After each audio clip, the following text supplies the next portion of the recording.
Hi ಎಲ್ಲರಿಗೂ ನಮಸ್ಕಾರ. Sai healthy ಕಿಚನ್ಗೆ ಸ್ವಾಗತ. ನಾನು ಒಂದು ಹೆಲ್ದಿ ಆ್ಯಂಡ್ ಟೇಸ್ಟಿ ಪಾಲಕ್ ಸೊಪ್ಪನ್ನ ಬಳಸಿ ಮತ್ತು ಮೊಟ್ಟೆನ ಬಳಸಿ ಹೆಲ್ದಿ ಆ್ಯಂಡ್ ಟೇಸ್ಟಿ ಚಪಾತಿ ಮಾಡ್ತಾಯಿದ್ದೀನಿ. ಚಪಾತಿ ನಿಮಗೆ ಇಷ್ಟ ಆದಲ್ಲಿ ಒಂದು ಲೈಕ್ ಮಾಡಿ, ಶೇರ್ ಮಾಡಿ, ಕಮೆಂಟ್ ಮಾಡಿ, ನಮ್ಮ ಚಾನಲ್ಗೆ ಸಬ್ಸ್ಕ್ರೈಬ್ ಆಗಿ.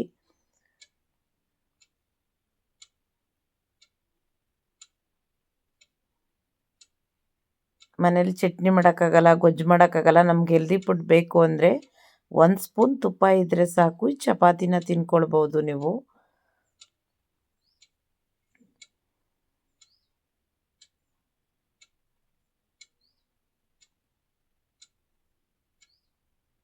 ನೋಡಿ ಎಷ್ಟು ಚೆನ್ನಾಗಿ ಪದ್ರವಾಗಿ ನೋಡಿ ಪದ್ರ ಬಿಟ್ಟಿದೆ.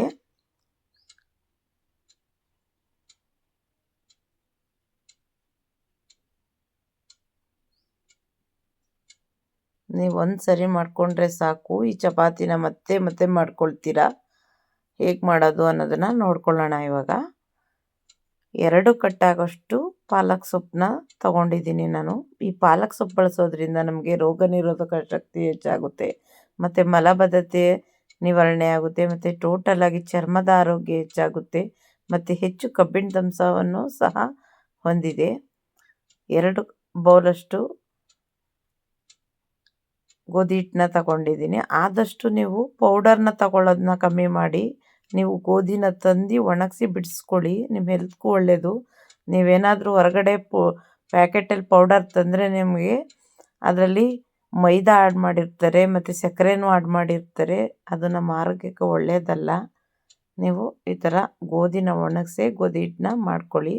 2 ಮೊಟ್ಟೆನ ಹಾಕ್ಕೊಂಡಿದ್ದೀನಿ. ಮೊಟ್ಟೆಲೂ ಸಹ ಎಲ್ಲ ಪೋಷಕಾಂಶಗಳು ಇರೋದ್ರಿಂದ ನಮ್ಮ ದೇಹಕ್ಕೆ ಮೊಟ್ಟೆಯಲ್ಲಿರ್ತಕ್ಕಂಥ ಪೋಷಕಾಂಶಗಳು ಸಿಗುತ್ತೆ.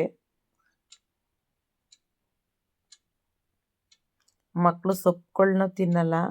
ಈ ಥರ ಸಾಫ್ಟ್ ಚಪಾತಿ, ಪಾಲಕ್ ಸೊಪ್ಪು ಮತ್ತು ಮೊಟ್ಟೆನ ಬಳಸಿ ಅವ್ರಿಗೆ ಹೆಲ್ದಿ ಫುಡ್ನ ಮಾಡಿಕೊಡಿ. ತುಪ್ಪ ಸವರ್ಬಿಟ್ಟು ಕೊಟ್ಟರೆ ಸಾಕು, ತಿನ್ಕೋತಾರೆ.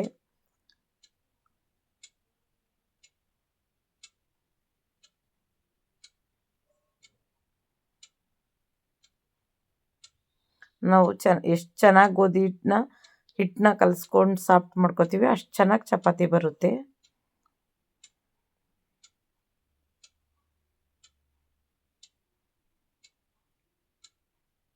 ನಮಗೆ ಚಟ್ನಿನೂ ಮಾಡೋಕ್ಕಾಗಲ್ಲ, ಗೊಜ್ಜು ಮಾಡ್ಕೊಳ್ಳೋಕ್ಕಾಗಲ್ಲ, ಮತ್ತು ಪೋಷಕಾಂಶ ಇರುವಂಥ ಫುಡ್ ಬೇಕು ಅಂದಾಗ ಈ ಥರ ಸಾಫ್ಟ್ ಚಪಾತಿನ ಮೊಟ್ಟೆನ ಬಳಸಿ, ಪಾಲಕ್ ಸೊಪ್ಪನ್ನ ಬಳಸಿ ಮಾಡ್ಕೊಳ್ಳಿ.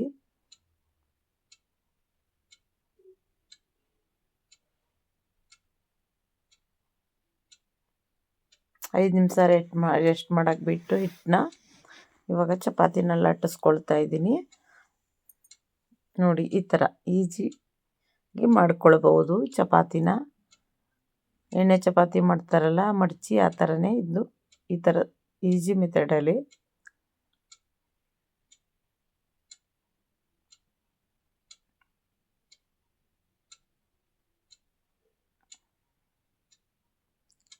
ಯಾವಾಗಲೂ ಚಪಾತಿನ ಹೈ ಫ್ಲೇಮಲ್ಲೇ ಬೇಯಿಸ್ಕೊಳ್ಬೇಕು, ಆವಾಗ ಉಬ್ಬಿ ಬರುತ್ತೆ.